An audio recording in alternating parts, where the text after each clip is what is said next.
Nigga, you know I will let it pop. Front if you want, bitch, I will make it hot.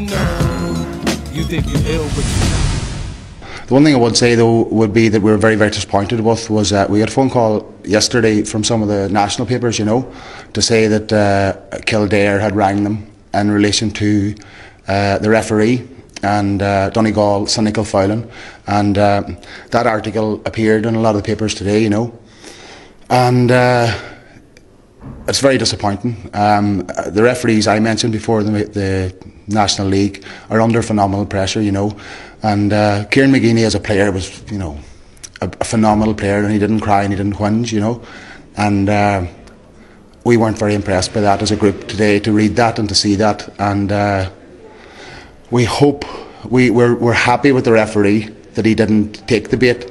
The article was based on cynical fouling, and I think anybody who watched the match tonight there in relation to the Kildare players in the last 2 periods of extra time would say there was a lot of cynical fouling going on there, you know. So my point would be the referees have a tough job. We all know they have a tough job to do, but I think the place to do it is on the coaching field. Do your business there. Donegal march on comprehensively, but after today's match in Breffni Park, the Donegal manager had some strong things to say about the reaction to his side's victory a month ago against Antrim in the Ulster Championship. Here's what Jim McGuinness said. Apologies for the sound quality.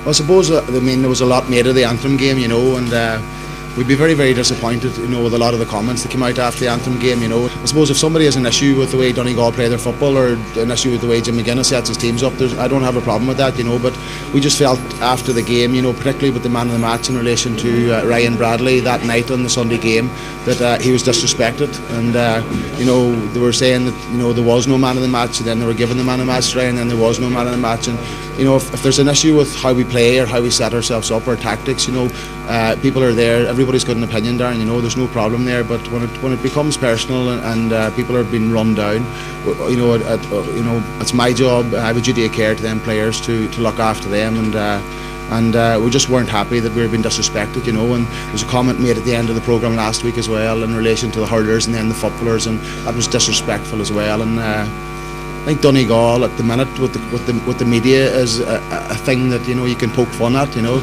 You can, you know, eulogise about Kerry and maybe talk about Dublin. I will let it pop. Front if you want, bitch, I will make it hot. You think you ill, but you're not.